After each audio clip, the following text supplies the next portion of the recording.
Hi everyone! It's another Thursday, so you know what that means. We got another episode of the Percy Jackson TV series to talk about. Now we're at episode 6, Nobody Gets the Fleece. And I wonder how many people who didn't know anything about Greek mythology got the pun. Jumping right into things, we start off with Tyson sinking into the sea. So yeah, good news, Tyson's in this episode. After Clarisse's ship was destroyed, Tyson sinks into the sea and he learns to sort of breathe underwater, like how Percy did in the last season. And he sees something coming towards him, but it cuts away before you see what it is. I mean, you'll see later. And then we cut to Percy inside the little boat that he and Annabeth were sailing, and he has a dream of camp being destroyed, although due to the lack of wounds on any of the camper bodies, it just sort of looks like they're all just frozen in time. I mean, this is a TV 14. Is this a TV 14 series? I don't know. And then someone comes in and it's hooded, and Percy's like, what is this?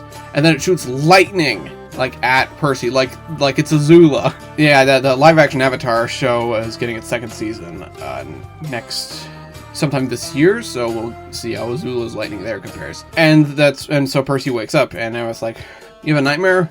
And Percy's like, it was camp being destroyed.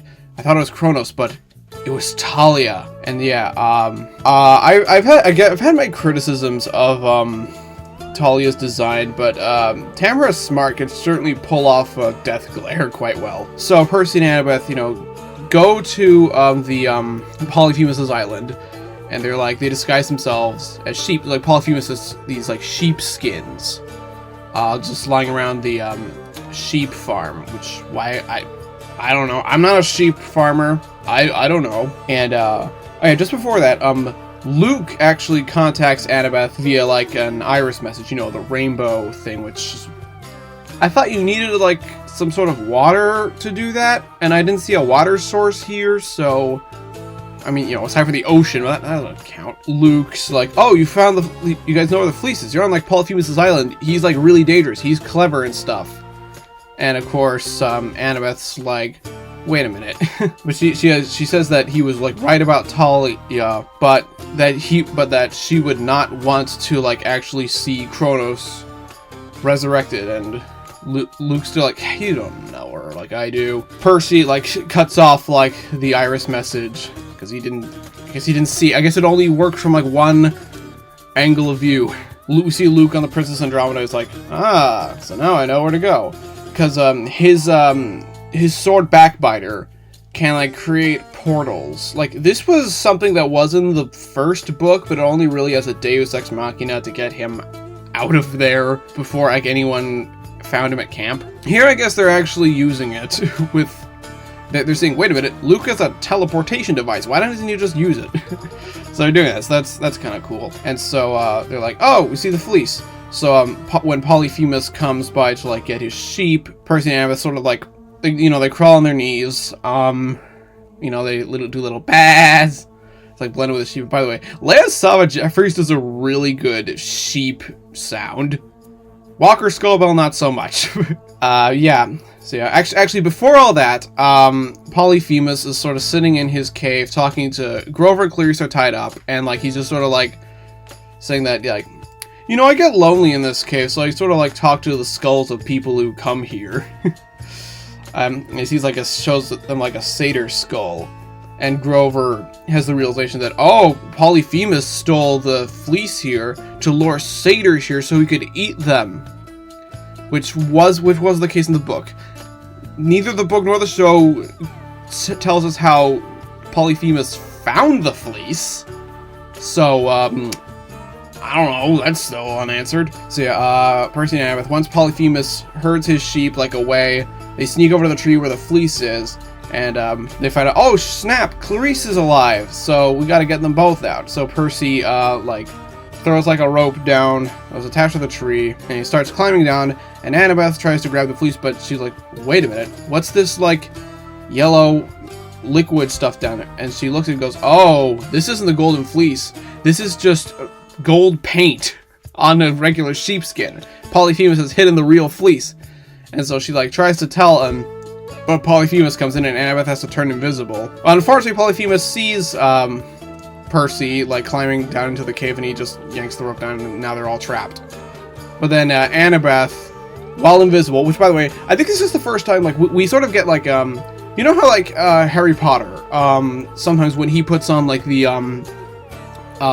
invisibility cloak, you see like a sort of warped POV of like he's visible but everything else around him is distorted to show that he's like in his own little thing, whereas, you know, like outside shots you don't see him because he's, you know, invisible. They do a similar thing with Annabeth here, and I guess they last off Jeffries rocks the New York Yankees cap, but then Annabeth says like, hey Polyphemus, nobody sent me. Like, well, actually Polyphemus is like, who sent you? And she's like, nobody did. Which, so in the book, she says that she's nobody. Okay, I guess this requires more explanation. For those who don't know the original story, Odysseus, when he was on Polyphemus's island, and Polyphemus ate some of his soldiers because I guess he's a humanitarian, or whatever the word is. He eats people. When he's asleep, Odysseus grabs a spear, jabs it in Polyphemus's like eye, and Polyphemus obviously can't see. Like, who did this? And Odysseus said, I am nobody. And so Polyphemus yells out for like his friends like on the island. He's like, help, help, I'm blind. And they're like, what? Who did this to you? And he said, nobody has blinded me. And they're like, oh, so nobody did. Okay, all right then. you see what he did there, right? So in the book, Annabeth kind of tries that here. Although nobody, there aren't any other Cyclopses, Cyclopes, whatever, on this island here, so I don't really understand why she needs to do that, other than just to piss him off, because he remembers the name. But here Annabeth says that nobody sent me, and like 2 sentences later she reveals that Odysseus just used the name. Although I guess if the goal was to just piss him off, it worked. And so he starts sort of chasing her, but you know, he can't completely see her because she's invisible. That's when Luke shows up on the island, and he also finds the fake fleece. He's like, it must be hidden somewhere. Clarisse and Grover get untied, and they and Percy, you know, they try to find the real fleece. It's like stuffed into this like crevice here, and Grover finds it, he pulls it out, and yeah, it looks pretty good. It doesn't like shine, but it actually does kind of look like a sheepskin made of gold. But Polyphemus is, you know, like the boulder is like in their way, so they have to like use like some sort of lever to like try to open it. But then of course, Polyphemus himself's coming in and is like, you are not going to steal the fleece. Then Annabeth sort of stabs him in like the heel, and he like backhands her and knocks her back like 15 feet, and she's like unconscious from that. Okay, you know, I kind of thought, so in the book, if I remember, he sort of grabs her leg and throws her against the rock wall, which that would do a lot more damage. He starts to roll the boulder back, but then Tyson shows up. They fight, and Polyphemus is like, but we're brothers, we're Cyclopes, we're both sons of Poseidon. And Tyson's like, you're not my brother. Percy's my brother. He's a true hero. And so, you know, they fight. Unfortunately, part of the view, we're seeing a lot of it from Percy's perspective, so there's kind of a rock blocking half the screen. So that's kind of lame. And then, like, Tyson, like, pushes Polyphemus, like, off the cliff into the water. Then Luke shows up, checks on Annabeth first, so it's nice to see that he still, you know, has a heart. And he's like, she's dying.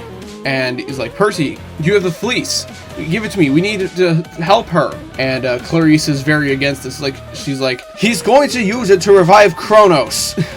And, you know, she's right. But Percy's like, I don't want, like, Annabeth to die. And so, like, this actually does, like, this is none of the book. They don't see Luke again until they get somewhere out to sea, I think, to the Princess Andromeda again.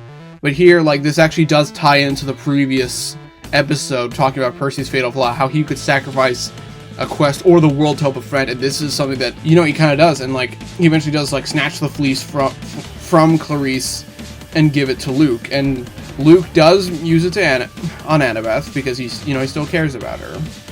He's like, okay, good, she'll live, and you can see like Annabeth's like injuries, like a bloody nose and stuff, like heal up in real time, so that's cool.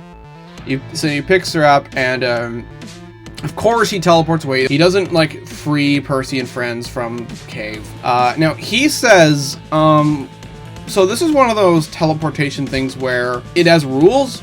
So apparently Luke's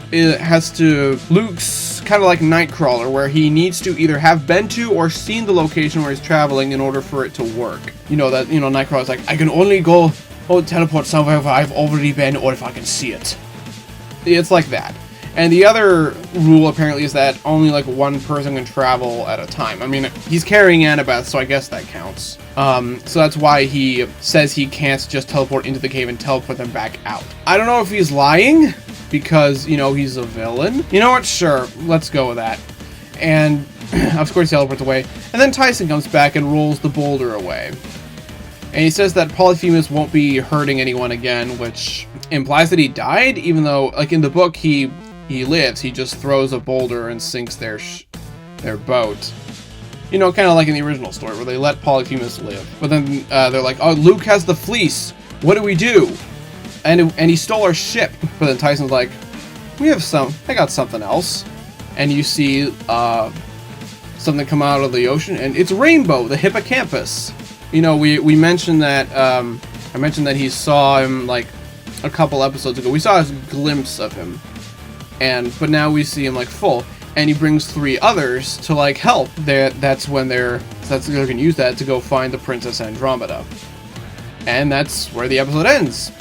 So yeah, this is obviously a big one because it actually is the showdown with the big villain, and they get the fleece. And yeah, I'd say this works very well. It's paced very well. We get everyone gets screen time. Like, we finally have an episode with both Grover and Tyson in it. So, like, the 2 best characters, which is great.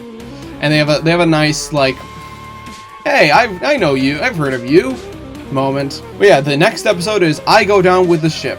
And in the previews, we see everyone back on board the Princess Andromeda. We see Luke put the fleece on Kronos' coffin. And we see Clarisse about to fight people, and she goes, oh yeah, that's my kind of odds. Okay. And we see what appears to be Blackjack, the Pegasus. Well, it's a black Pegasus. He's called Blackjack in, like, books 3 onwards, so I'm guessing that's him. Not too much longer. Only got 2 more episodes to go, and this will be fun. Bye.